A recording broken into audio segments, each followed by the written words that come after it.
Hello student, मैं Sonu sir, Sonu classes से। जैसा कि आप लोग फॉर्म फिलअप कर चुके हैं, रेलवे एनटीपीसी एएलपी और ग्रुप डी आने वाला है, तो मैथ का वीडियो तो आ ही रहा है यूट्यूब चैनल पर, मैथ बाय सोनू भट्ट। आप लोग सब्सक्राइब जरूर कर लीजिए।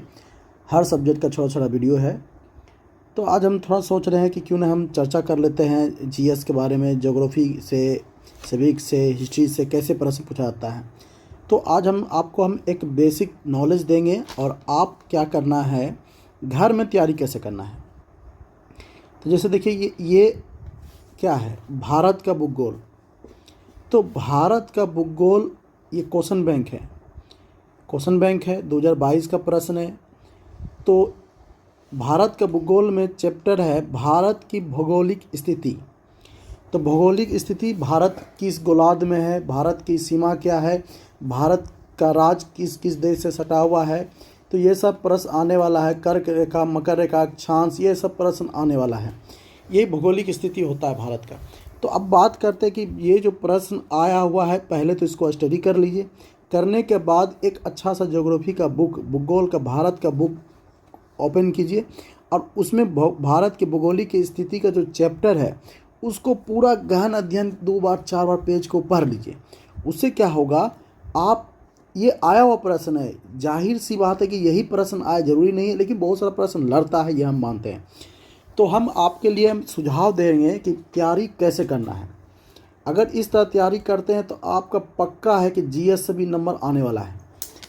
तो ये टॉपिक को हम पढ़ेंगे। अब बुक से भी पढ़ लेना है, ये चैप्टर को अंडरलाइन कर कर के 2 बार 4 बार पढ़ लेना, ताकि आप एग्ज़ाम में जाइएगा तो आपके आंख के सामने प्रश्न नज़र आएगा। तो जैसे हम बात करते हैं कि देखिए क्या कह रहा है। पहला प्रश्न देखते हैं, निम्नलिखित में से किस देश के साथ भारत अपनी सबसे लंबी भूमि सीमा साझा करती है। तो जाहिर सी बात है, बांग्लादेश के साथ करती है। क्या करती है? बांग्लादेश। देखिए सी नंबर ऑप्शन है। अब बांग्लादेश के बता रहा कितना सीमा करती है, सब 4096 किलोमीटर। दूसरा प्रश्न देख रहे हैं आप, भारत की, ये प्रश्न, भारत की लगभग कितना किलोमीटर थल सीमा पड़ोसी देश से जुड़ी हुई है। तो पड़ोसी सीमा, थल सीमा की बात हो रहा है, तो वो होगा सी नंबर 15,106 समथिंग, कुछ और भी है पॉइंट में, 15,106.7 किलोमीटर है। तो ये सीमा है, भारत की सीमा है, थल सीमा, पड़ोसी देश से जुड़ी हुई है। भारत की स्थलीय सीमा पाकिस्तान के साथ, बांग्लादेश के साथ, इसका देखिए डिस्क्रिप्शन भी अच्छा दिया हुआ है, पाकिस्तान के साथ, बांग्लादेश, चीन, नेपाल, म्यांमार, भूटान, अफगानिस्तान, ये स्थल के साथ जुड़े हैं। जैसे कि स्थल और जल के साथ भी बहुत सारा देश जुड़ता है। जैसे कि पाकिस्तान आप स्थल के साथ भी जा सकते हैं, जल के साथ भी जा सकते हैं, बांग्लादेश भी जा सकते हैं उसी तरह। तो वही हम चर्चा कर रहे हैं। बांग्लादेश स्थल सीमा से भी जुड़ा हुआ है। तो कौन कौन देश है जो स्थल सीमा जुड़ा हुआ है। भारत की मानक जीएमटी जो होता है, इनमें से किस स्थान से गुजरती है। तो भारत का जो जीएमटी है वो 82 डिग्री से गुजरती है और 5 राज्य से गुजरती है। कितना राज्य से गुजरती है? 5 राज्य से। ये भी प्रश्न पूछा जा सकता है, कितने, कर्क रेखा जो है 8 राज्य से गुजरती है और ये 5 राज्य से गुजरती है। तो उसमें से पहला राज्य तो मध्य प्रदेश, उसके बाद यूपी, है ना। यहाँ पर बोल रहा है कि जीएमटी किस स्थान से गुजरती है, तो मिर्ज़ापुर से गुजरती है, जो जीएमटी है भारत का। सारे 12 देखिए, इसका डिस्क्रिप्शन देखिए, डिस्क्रिप्शन में भी थोड़ा सा समझाया हुआ है। तो डिस्क्रिप्शन को देखिएगा, डिस्क्रिप्शन थोड़ा सा हम जूम कर लेते हैं। देखिए बता रहा हूँ यहाँ पर, प्रयागराज के निकट नैनी तथा मिर्ज़ापुर शहर के निकट गुजरती है। इसे पूरे देश का मानक समय माना जाता है। 5 राज्यों से गुजरती है। कौन कौन? उत्तर प्रदेश, मध्य प्रदेश, छत्तीसगढ़। देखिए यहाँ पर अंडरलाइन कर दे, उत्तर प्रदेश, मध्य प्रदेश, छत्तीसगढ़, उड़ीसा, आंध्र प्रदेश, ये 5 राज्य से मानक जो है जीएमटी भारत का गुजरती है। मानक देशांतर बोलते हैं, वो गुजरती है। तो ये प्रश्न आपका बहुत इंपॉर्टेंट हो गया। और आपको अब एक चीज़ हम बताएं, ये प्रश्न अगर हम यूट्यूब के यूट्यूब बोलते हैं, अपने व्हाट्सअप के स्टेटस पर हम हमेशा बच्चे को देते रहते हैं 5-4 क्वेश्चन हमेशा। तो वहाँ भी जाके देखिए, ये प्रश्न आएगा। ये ग्रुप डी का प्रश्न, आपको विश्वास होगा ये बीपीएससी स्टेट लेवल का प्रश्न है ये। तो आप सोचिए, हम तो पढ़ते रहते हैं, हर स्टेट लेवल का क्वेश्चन को हम देखते रहते हैं, तो वहाँ का प्रश्न यहाँ दे दिया ग्रुप डी में 2022 में। तो आईएएस का भी प्रश्न पीटी का पूछ सकता है आपका, तो बोले ग्रुप डी में पूछ दिया। ऐसा नहीं है भाई, आप पढ़ते रहिए किताब को, कहीं भी पूछ देता है। 10th का सिलेबस मैट्रिक में ये 8वां क्लास में अगर आ जाएगा तो आप लोग चौंक जाइएगा, लेकिन यहाँ पर नहीं चौंकना है आपको। यहाँ आप कंप्लेन भी नहीं कर सकते हैं, इसलिए पढ़िए। आगे बात करते हैं। देखिए यहाँ पर भारत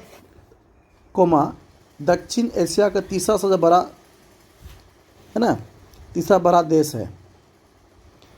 जो पृथ्वी के भू क्षेत्रफल का कितना भाग में फैला हुआ है? देखिए भारत का जो क्षेत्रफल है वो 2.4% है, जो यहाँ पर ऑप्शन नहीं है। ए नंबर 2.3 मार दीजिए। और याद ये बता भी रहा है 2.4 एनसीईआरटी बुक में है। चलिए याद रखिए 2.4 है और जनसंख्या 17.5 है लगभग, तो 17.7 भी हो सकता है, क्योंकि जनसंख्या में भारत पहला स्थान पर आ चुका है।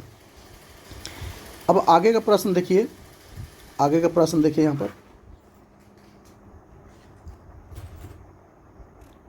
ये आगे का प्रश्न है, निम्न में से कौन सा भारत का सबसे ठंडा आवासीय स्थान है? ठंडा आवासीय स्थान तो द्रास क्या है? देखिए यहाँ पर भारत का सबसे ठंडा आवासीय स्थान द्रास है। द्रास लद्दाख के कारगिल जिले का एक शहर है, यानी लद्दाख बहुत लोग मार दीजिएगा, लेकिन लद्दाख में ही ये जगह है। तो द्रास को दुनिया के दूसरे सबसे ठंडे बसे हुए स्थान को जाना जाता है। बताइए कहाँ से प्रश्न उठा कर दे दिया आपको। तो ग्रुप डी का लेवल देखिए, ये ग्रुप डी का लेवल लग रहा है, स्टेट लेवल का प्रश्न है। इसलिए मेरे भाई आप पढ़िए, हमारे जो बच्चे सुन रहे हैं हमारे बातों को, ये चैप्टर का नाम नोट कर लीजिए और किताब खोल के पढ़िए। पढ़ना होगा तब आपको नौकरी होगा। आगे बात करते हैं। कर्क रेखा भारत के में से किस राज्य से होकर नहीं गुजरती है? तो कर्क रेखा जो है, कर्क रेखा भारत के 8 राज्यों से होकर गुजरती है ना। जैसे देखिए यहाँ पर नाम दिया हुआ है 8 राज्य, देखिए बता रहा है यहाँ पर। राजस्थान, पहले गुजरात से, राजस्थान, मध्य प्रदेश, छत्तीसगढ़, झारखंड, पश्चिम बंगाल। और यहाँ से एक प्रश्न उठेगा, झारखंड के रांची से गुजरता है, यानी कि पूछ सकता है कि कर्क रेखा भारत के किस राज्य के कैपिटल से गुजरती है? तो रांची से गुजरती है। बंगाल, त्रिपुरा, लास्ट में मिजोरम आता है। तो यहाँ किस राज्य होकर नहीं गुजरती है? नहीं गुजरती है तो उड़ीसा से नहीं गुजरती है। उड़ीसा, देखिए उड़ीसा से नहीं गुजरती है। ये प्रश्न अब जब हम पढ़ते हैं तो ग्रुप डी लेवल यहाँ पर हम देखते हैं, ये प्रश्न स्टेट लेवल का है। नहीं विश्वास है, घटना चक्र में जाकर देख लीजिए प्रश्न को, स्टेटस पे डाल देंगे हम। तो समझिए, आप सिर्फ ग्रुप डी की तैयारी करते हैं तो आपको इतना ही मालूम होता है ग्रुप डी का प्रश्न है। अरे भाई ये हाई लेवल प्रश्न आ रहा है ग्रुप डी में। आगे बढ़ते हैं, आने दीजिए, आप तैयारी कीजिए। भारत की भू सीमाएँ कितने देशों के साथ जुड़ी हुई है? भारत की भू सीमाएँ 7, 8, 12, 6, ये क्वेश्चन आते रहता है, कितने देशों के साथ जुड़ी हुई है भारत की भू सीमा? तो इसका आंसर है ए नंबर 7 पड़ोसी से। कितने? 7। भारत की जो है भू सीमाएँ